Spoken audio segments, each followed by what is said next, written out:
The weekly Industry Angel podcast hears from business leaders and entrepreneurs who share their stories and that all-important light bulb moment. This can inspire us all and maybe scratch that itch and kickstart that idea that keeps you awake at night.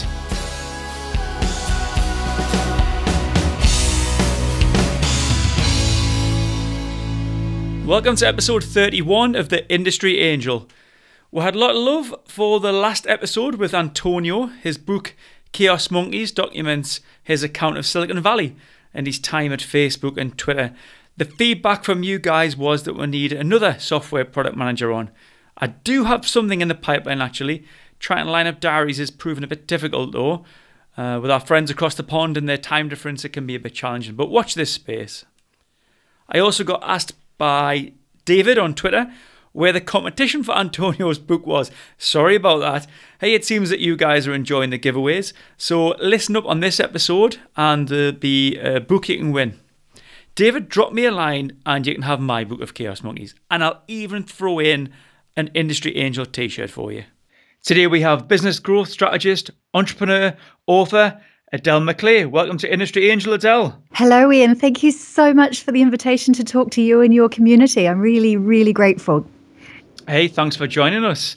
Excited to have you here. But before we start, I know we've got a multitude of things to talk about.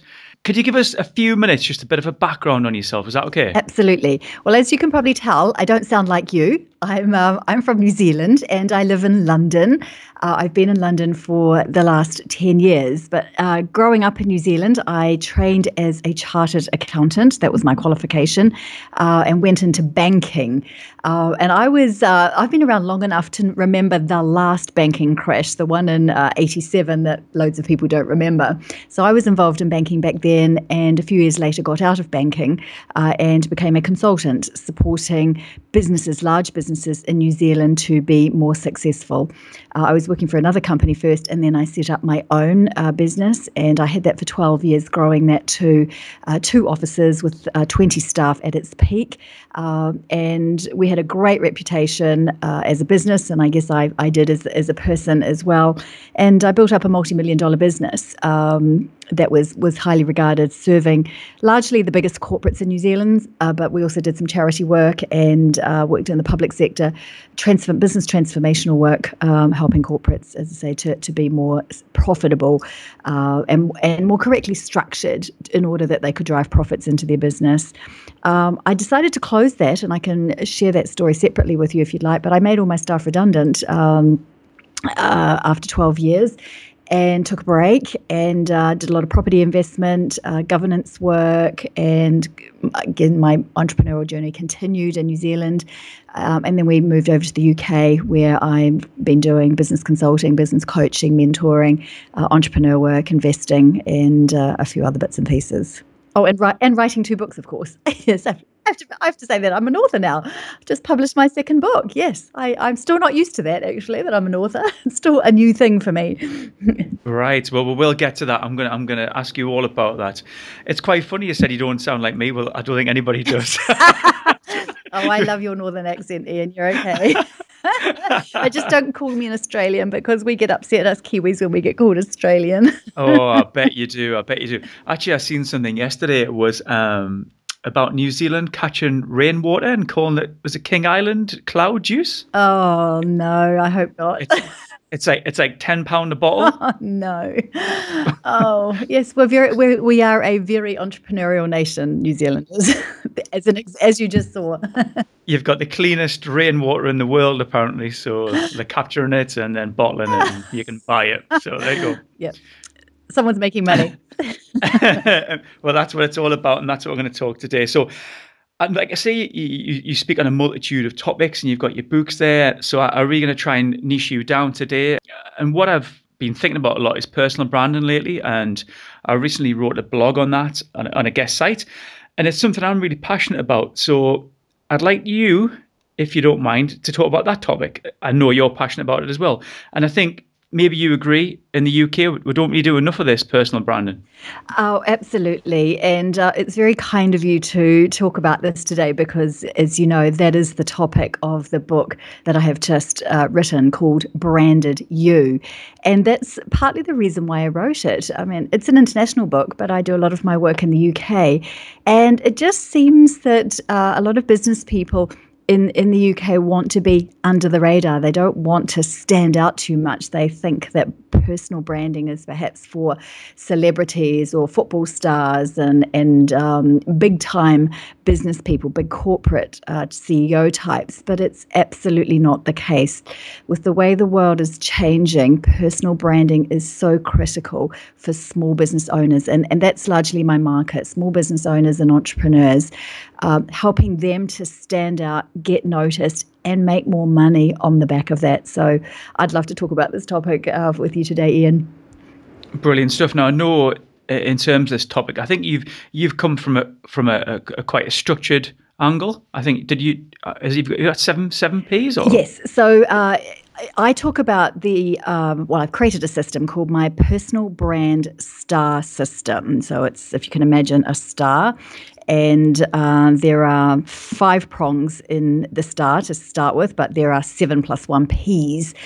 So the 7 P's are passion, positioning, personalization, platforms, products, partnerships, and profitability. So they're the 7 Ps, the really critical things that if you're going to be branded as a person, you need to be thinking about. And then the plus 1 is performance, and we perhaps can talk about that one at the end. But the reason I created it as a visual, as a star, is really just to call into mind for people who are listening to this, the Walk of Fame in Hollywood, where you have those stars embedded in the concrete of all the famous actors. And they are there for a reason. They have achieved the highest levels in their game, which happens to be acting in the main. And that's what I want for my clients and people who are starting to get this message. It's not that you're going for world domination and needing to be known by everybody. It's about being very clear around what it is you do, who it is you serve, and that could be a tiny, tiny niche or a very big niche in terms of the target audience you're attracting, but be recognized as the expert in that niche, in that community. And so being the star of that thing, that work that you do, so that when people either think about your name, so let's say you were called Mike Smith, if they think Mike Smith, they think, oh, Mike is excellent, he's the best at whatever it is, ABC. Or if someone is looking to buy ABC and they know Mike, they automatically think, Mike, I need to ring Mike because I want to buy ABC, and Mike is the best in the game for that. Brilliant. So just to kind of summarize, it's your identity, what your offering is, what your benefits are, how you position yourself, and then to what audience. Yes, more or less. Yep, yeah, absolutely. Yeah, and obviously, I guess it's how you communicate to that audience as well. And yes. So, would you could you take us through those P's? Yeah, absolutely. I'll do it really quickly because it's there's quite a lot to it. But let's start with passion, and I'm really just going to gloss over that one for the purposes of today, because I'm hoping that the community that is listening to this are really clear about what it is they do and why they do it. So that passion is all about purpose, vision, and values. Being clear on what you do and why you do it. The vision that you have in support of doing all of that, so the vision for your business and your life, and the values that underpin that. Now, if you are a solopreneur or someone working alone, then your personal values are likely to be your business values. If you own a bigger business and you're the owner of it, then your personal values will be within the business, but they sometimes have to be evolved as your business grows. And so all of that is a really, really quick summary of what passion is. The next one is positioning. And this is really, really key. It's about, who is it that you serve? Unfortunately, we cannot be everything to everybody in business as much as we think we might be able to, because people just get confused. And it's not to say you can only target one niche market. You could have multiple, but it's the communication that you create for each of those niches that often has to be different. Otherwise, you're sending up messages that's very bland. So positioning is who it is that you serve, so your market niche, what makes you unique in that niche. So why should people be thinking about you if they've not heard of you before? What are you promising your customers that you're going to continuously deliver on? And as much as it pains me to say this these days, the other thing that we need to be thinking about around positioning is online keywords, because what are the words that you have to be found for to get noticed in the online space, because that is just so critical to us. So if you're an electrician in, let's take my borough, the borough of Greenwich here in London, then I would imagine that you need to be owning the words electrician, Greenwich, London, for instance, as one set, so that when someone puts in to Google, as they would probably do these days, electrician, Greenwich, London, if they're desperately in need of an electrician, you come up and you get found and you're positioned correctly. So that's the first elements, or the key elements of positioning. Shall I take a breath? Do you want to ask me? Because I can rock on here with you. Yeah, hey, I'm enjoying this. I mean, if you do want to have a breath, I will just comment on the keywords thing. Obviously, so we're talking about electrician there. Where would those keywords be? What were you thinking from that side? I mean, does electrician need to be on social media? Yes, they do. So at the very least, they need to be found online so that they come up in Google searches, because this is a fairly old analogy these days, but how many of us use Thompson's those books to find people with the yellow pages? We just don't. When we have a problem, or we want to buy something, we either ask somebody, who do you know, or we Google it. And increasingly we just Google, whether it be from our phone or our computers. And if you're not rating for lots of keywords in your niche, then you're just not going to be seen. You're not going to be on page 1 or 2 of a Google search or a browser search.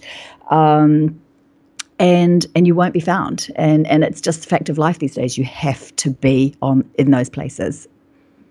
Brilliant. And actually, sorry, just as another point there, even if you are referred, so you're referred by someone, to you, they often they're going to Google you. They're going to Google you. So you still want to be there. So however you get found, you still want to be seen, and you want to make it as easy as possible. That's what I say about that. And I know some people think, oh, well, I don't need to do that because I get all my business by referral. That's fantastic, but you might not always get it by referral. It's very competitive out there. Very good point. Yeah, the rug can get pulled at any time. Yeah, absolutely. And actually, I've seen that on so many occasions where people are part of networking groups and they don't go there anymore, and they think, oh, well, I'll still get business, and they don't. Or they've just been reliant on Google, and Google have changed their algorithms, and their keywords don't work anymore, and then they lose business. So you can't have one or the other. It's branding as a person and as a business is an integrated approach, and it's about strategy. It's about the strategy of branding your business and branding yourself as the expert. And it's a constant thing. It's not okay, I'll do this now and then I'll be set. It's constant activity. And that actually brings me to the next P, and I think this is one of the key ones actually, and that's personalization. In that, I think we've all met people where I refer to them as plastic fantastic types, where we just get that sense that they're not being real with us. They're putting on a face. And certainly the younger generations coming through, they see straight through that. I think older generations are quite used to it because they play that game, but we want to deal with real people. And the more you can be yourself and be personal and let your real self come through, the more people are going to either really like you and come towards you, or say, oh, actually, you're not for me, and find somebody else. And we can't hope to be all things to all people, so don't try. So just be yourself, warts and all, successes and failures, and you will develop your own community. So in personalization, it's your style, your voice, in some instances, absolutely your story, your backstory, sometimes your title, And in some professions, you can have really fascinating titles that help you stand out. And your pitch, that's when you get asked the question, what do you do? And anybody, I can say this because I'm trained as an accountant. And anybody says to me, oh, I'm an accountant or I'm just an accountant, I just roll my eyes and think, oh, gosh, what a waste of opportunity when they say that to me. But sorry, all the accountants. Yeah, I'm sorry, but I'm an accountant. I'm still an FCA, so I'm allowed to critique them, and I do speak to accountants and tell them about this. I'm very honest with my views on this.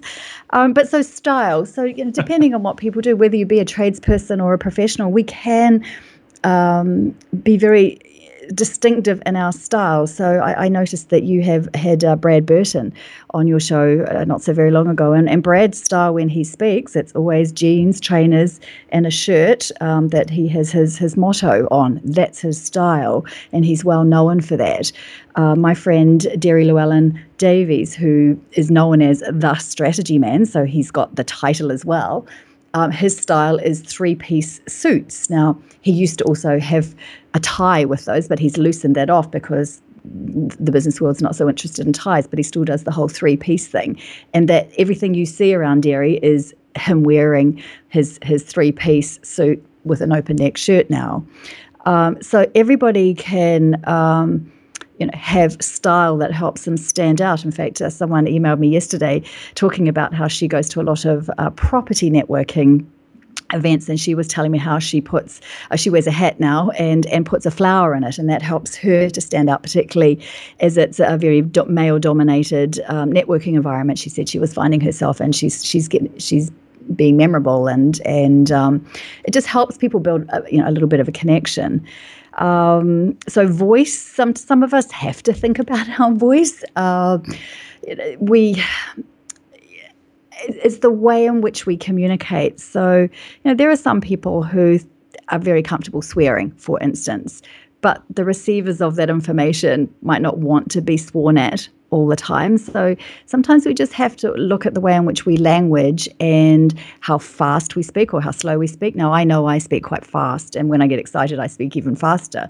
And as I joke with people, New Zealanders, we've got a lot to say, so we say it very fast. But I'm aware that I do have to slow down at times because some people can't keep up with me. And so these are the things that we just need to think about. And certainly with voice, how we present ourselves. So if we're a leadership coach and we speak very mildly and meekly and very quietly, it might not give us the perceived confidence, or people might not have the confidence in us that we know our stuff because our voice is not representing us very well. So there's a whole lot of stuff around voice that we can be thinking about. Story is the big one, is just being real and letting people know your real story, your business story, your family, the interests that you've got, just so that they are building a relationship with you, the person. Brilliant. Yeah, I thoroughly agree with that one. And personalization, I think, is key.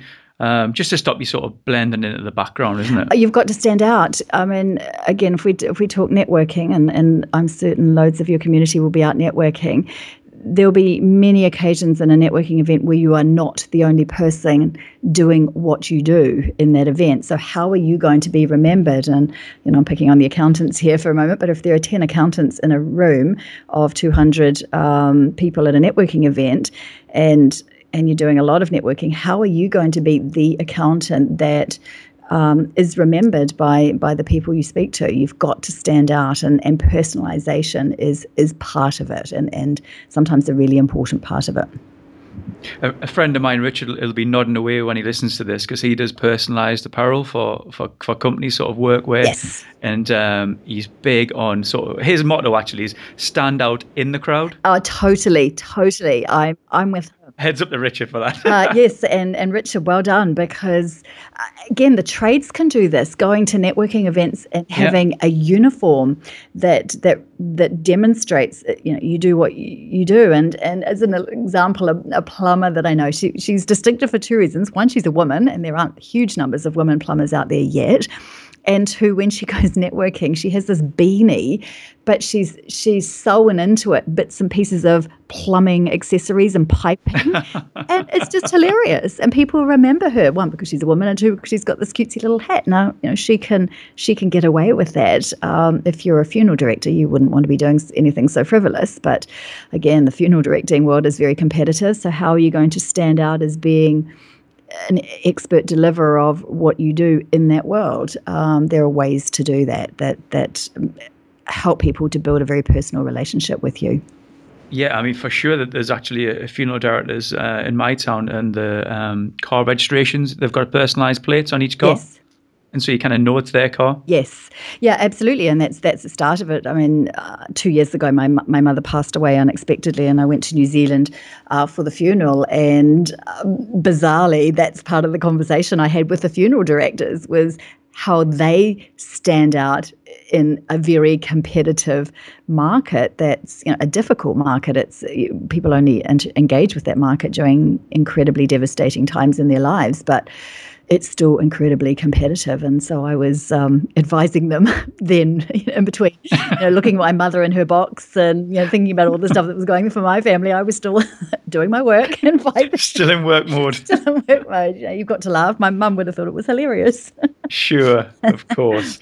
So what we are now, 3 Ps? We're up to number 3, platforms, and that's how you get seen. So that's a combination of online and offline. So you might be the most amazing networker, and there are loads of people who get most of their business through networking. But again, because of the digitization of our world, we cannot just leave it to that networking. It's what are you doing in the online space as well. And if you're just doing online, is your online activity all connected? There needs to be consistency across all the platforms that you might choose to be found on. So just to whip through a few for business people, clearly LinkedIn is a key one.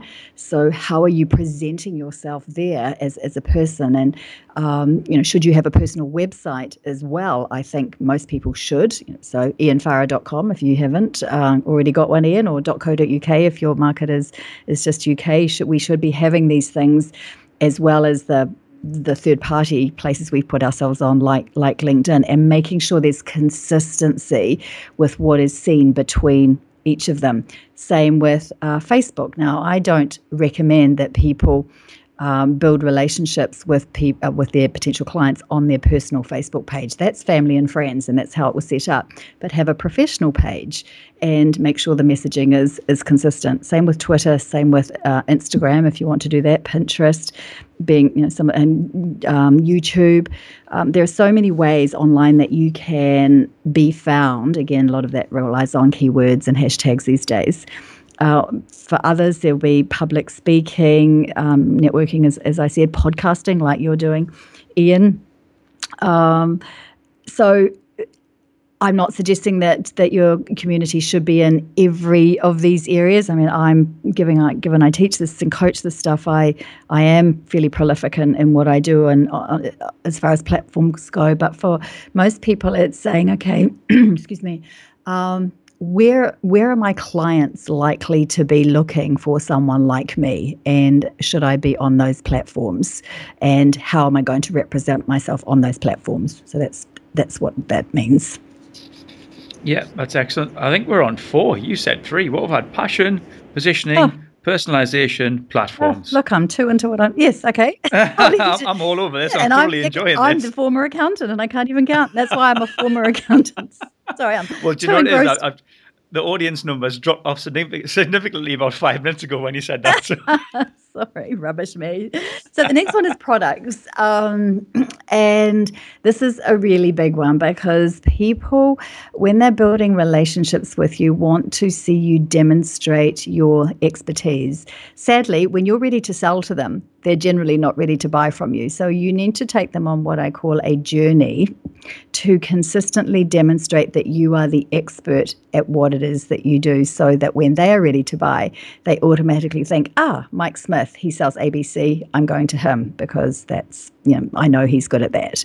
And when I talk about products, I'm talking about most often the free things that we can do to give to our existing clients and potential clients to demonstrate. So for me, we'll talk about it at the end. I'm gifting anybody who is interested the part 1 of my book, and that's got a couple of chapters in it. Talks about personal branding. And they'll get a sense of that. I also have a YouTube channel, and I put a lot of content on that. I blog. I will be returning to my podcasting later this year or next. But like you, Ian, you're podcasting. So we're in the coaching or business services area, so we can do a lot of online stuff. But for other people, they need to be thinking, how can I demonstrate my expertise with my clients? The very first thing we need to be doing is having a strategy in place to get them into our email community for a start, so that we can easily demonstrate what we do by way of email communications periodically. So a lot of people, if we go back to platforms, they do a lot of activity on those platforms, but it's not connected via a marketing strategy, and that's really important.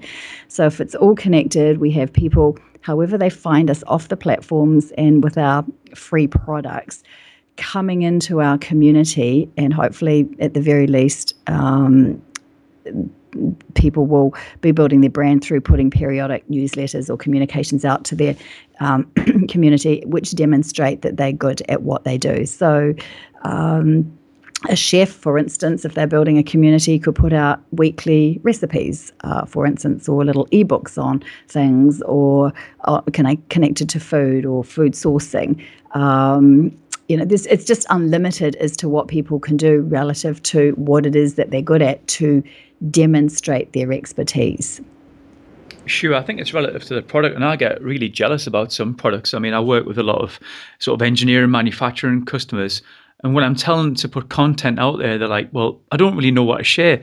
Look at all this awesome stuff you've produced, they've got some real good, tangible products. They can grab the phone, they can take a photograph, and It's awesome. Whereas sort of you and I in the service industry, it's quite hard to take a photo of that. Oh, we've got to create stuff, but absolutely. Indeed. Visual photos, absolutely. So a florist, they can just take photos of some spectacular flower arrangements that they've done and send them out. An interior designer can show photos of the latest work that they've done for a client, or materials that they're sourcing, or mood boards that they're putting together. Engineers, like you say, that they're physically creating something so they can photograph that and even video it and have someone talking about the features of it, the benefits of it, put that on YouTube, and again, with the right keywords associated to YouTube, it gets found not just by their existing community, but potentially a new community.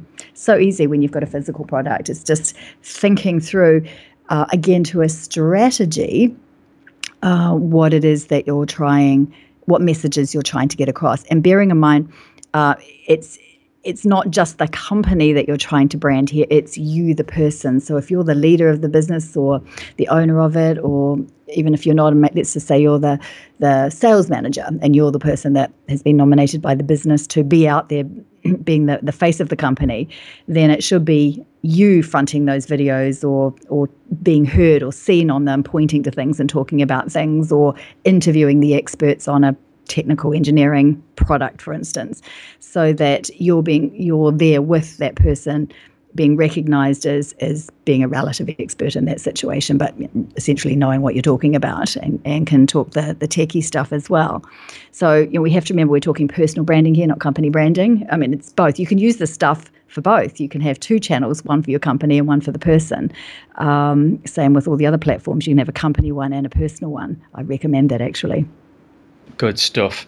Okay, what's the next P then? Partnerships. It's very easy to just go off and do things alone, but it's better if we can form partnerships with people and support each other to grow our respective businesses. So partnerships is about referral partnerships. How can we build connections with others where we can refer business into each other? So the one that I like to use, because I am a property investor, is the trades. So you get a bunch of trades. So let's just say a builder, an electrician, a plumber, a roofer, a landscape gardener, and all the others that you can have in that, a glazier. If they get to know each other and they partner each other and really know, like, and trust each other and the work that they do, then they're all out serving the same market, whether it be residential homeowners or commercial or both. And so they just need to actively listen to their clients around what their needs are, and if a plumber is out there and they see that there's an electrical problem, they can bring it up, or if they hear, or they can say, oh, well, actually, I work with an electrician and I would be happy to refer them to you. So that's what I mean by partnerships. For physical businesses, there will be types of businesses that are doing that are serving exactly the same market as you are. So why not build partnerships with them? So, for instance, a mortgage broker, who can they build relationships with? So they could build relationships with letting agents and estate agents and accountants and lawyers, because they're at some point in the chain, those people are generally dealing with people who are buying and selling properties. And it might be that they pay a fee to get referral business, but that whatever money transfers hands, that's their business. But that's why partnerships are so important. For the online content world, there's affiliate partnerships. Where you might promote somebody else's online content and you get a share of the revenue if someone in your community purchased from that person. And then there's content co-creation. So for me, I own the brand Small Business Huge Success, which is still a young brand. We're just developing it at the moment, but that's very much based on working with experts in the field of business who can teach and coach and small business owners around what it is that they do. And we're going to be writing books together. So while I've written 2 on my own and will continue to write probably 1 a year on my own, I want to co-author books and topics that are not my absolute expertise, but I also want to support other people to be successful authors, again, to serve the market that we serve, which is small business success around the world. Sure, I totally agree with partnerships. I mean, not just referring on business, more so support. I mean, this week there was 10 companies and I was a part of them, where the leaders got together just to see what we could do together, and they call it collaboration. But collaboration fan club out there, yes. Welcome. Yep. But just to try and get together and see what we could do, and not necessarily pass work around, just how we could support each other. Yeah, totally. It can be a passing work thing, and it can be a supportive network. Absolutely agree with you. But partnerships are key. I think there's a quote, I wish I couldn't recall it off the top of my head. It's something like, if you want to go fast, go alone. If you want to go far, go with others. I think it's a Chinese proverb or something of that ilk. Yeah, I think it's African or something. I think I've heard that before. Yes. Right, okay. So, is this the last P? This is the 7th P. Yes, I've caught up to you. My number counting is catching up. It's profitability. And the reason I put this into the book and into my system is that a solopreneur or the owner of a business could go way out there and do everything I suggest around building their personal brand and can be recognized out in the market as being the expert. Now, if someone wants to buy from their business, if there is a disconnect between the imagery that they've created around themselves out there in the market and the experience that person has when they buy from the company, maybe the way the telephone gets answered or not, the customer services people, the delivery people, whatever it is, then that person who has branded themselves out there is letting themselves down, and that might be a one-off sale. So it's making sure that the personal brand activity that you are putting out there around yourself is consistent with your business model. I call it the model of business excellence. And so your personal brand strategy has to link back to your business strategy. So for me, business strategy is all about developing the strategy. So the purpose, vision, values, which you do as a human as well as for your business. Then you've got to be thinking about your company branding, the finances of your business, marketing, sales, customer, and team, and making sure that there's connection, that it flows, so that when someone develops that relationship with you and says, okay, I want to buy ABC from Mike, when they interact with Mike and his company, that they go, wow, that was an amazing experience, just exactly as I expected given what I know about Mike. Because if it's horrendous, that's it. You've blown it with that person. You've said a few times the word strategy, and I think that's a key word today, because a lot of these P's, I think every one of them needs a strategy and then an overarching strategy and how you take that forward. Yes. Is this your plus one? Sort of. My plus one is called performance, which means do the work. So I can talk to my clients until I'm blue in the face and tell them what they need to do, and nothing is going to happen until they actually do the work. And in my experience, there are a lot of things that hold us back: fear of failure, not knowing what to do, not wanting to dip our toe into the social media world, liking the way we do it, everything feeling comfortable right now, and just not wanting to stretch ourselves to think about a new way of doing business. But the world is changing incredibly fast, and unless we keep up and think about these ideas, personal branding, which once upon a time we didn't really think about, as I'm asking people to think about, then we're going to get left behind. So do the work. So don't let me talk till I'm blue in the face. Think about some of these ideas and go, yeah, I'm going to do that, and go to it. But it's really important to do it to a strategy. There's so much random activity that occurs in business. I see it all the time, so much wasted business. I did a one-off coaching session with a business as a contra, actually. They wanted some support and they didn't have cash. So I said, look, I'll coach you. It's just a one-off. And they're thinking about this idea of marketing and branding themselves, and they had shown me their business plan. And there was just all this activity. It was quite frenetic in the business plan, but there was no overarching strategy around from a marketing point of view. And so I had to take them all the way back to basics and say, well, yeah, these things that you've listed in as marketing strategy are actually tactics. They're just activities. What we need is an overarching marketing strategy to which these things feed in, and we'll select which ones are the best for your business so that you are achieving what you want, which is being recognized as the experts in the field that they're in, as a company, as a branded company, and the two owners. And that all the content that you're creating is supporting you and as individuals, or particularly one half of the couple, to be seen as the expert, and the brand, the name of the company is backing that up with everything else they do behind the scenes. So they got that. But if I hadn't intervened, they would have gone off and done all this random activity, and they're on Instagram and they're doing this and that and all these other things, and it would have been frenetic and exhausting. And it wouldn't have achieved the results that they were looking for because it wasn't joined up. Yeah, do you know what destroys me? Twitter feeds with like a post from 1 year, and then 3 months go by and then another post. And yes. It's either do it or don't do it at all for me. Yes, and if you're going to do it and you don't want to do it yourself, contract it out. It's not that expensive.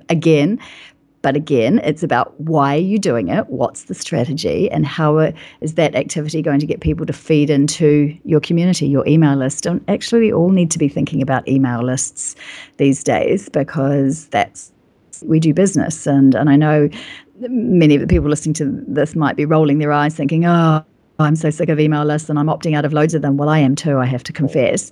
But it is a very good way to demonstrate expertise in a very respectful way with your community. And it doesn't have to be 2 or 3 times a week. It could be once a month or once a fortnight, depending on what it is that you do. And if you do it beautifully and respectfully, people will look forward to that thing that you're sending them, and it will help you to develop your personal brand if that's what you're doing, and your company brand if that's something you're doing as well. I totally agree. And if anyone's looking for social media management, I know a good company called Far North. Oh. Is that your company, Ian? Well, you know. I didn't know that. Glad I could put a plug in there for you indirectly. Never miss an opportunity. For sure. Well, this is not about me, it's about you, so there you go. So we've got a 7 Ps and we've got the +1. Mm-hmm. Oh, I think we've come to the end, because I'm just looking at my clock here and it's getting on. But listen, I want to talk about this book, Branded You, yeah? Is this all in there? Yes, all in there. Yes, all in the book.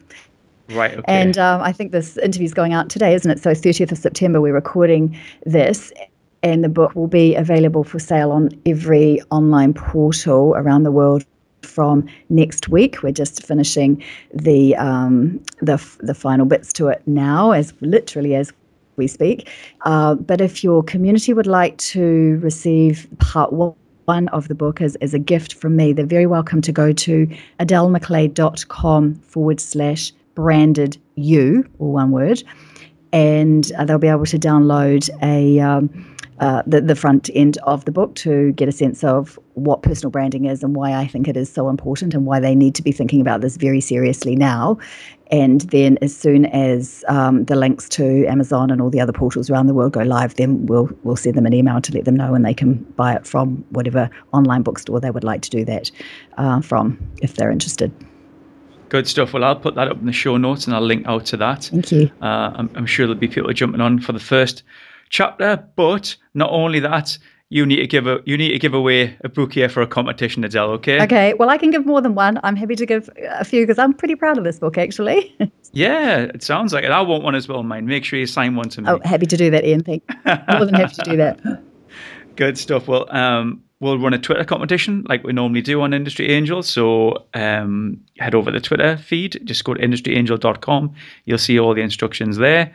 And someone will win a signed copy, Adèle? Yes. Can we do that? Yes, absolutely. I'll be very happy to do that, and I'll connect in with them before I send it to them and just check in with where they're at and give them some pointers on things to read, particularly in the book if they're struggling. Wow, there you go. There's a great offer. Excellent stuff. Well, thanks for that. So, Adèle, we'll have to wrap it up, but really enjoyed that that discussion with you, and we've got to do this again because you've got so much to say. So thanks very much. It's my pleasure. Thank you so much, Ian, for the opportunity to speak to you today. I'm really, really grateful. That was Adèle McLay there talking about personal branding. I actually had another amazing 45 minutes speaking with Adèle. She's one to watch. So much energy and enthusiasm. Make sure you check out the show notes and you can follow our platforms. Your feedback is shaping these episodes, and this topic that we've just spoke about is something I'm passionate about. So let me know if you've enjoyed it. Make sure you head over to the Twitter feed, which is industry_angel. Retweet the competition tweet. If you don't have Twitter, you can email me at host@industryangel.com and I'll throw your cap in the ring. If you don't have Twitter, get on it. What's the matter with you? If you've enjoyed this episode, make sure you leave an iTunes review as well. Always helps. So until next time, I'm Ian Farah. This is the Industry Angel, and thanks for listening.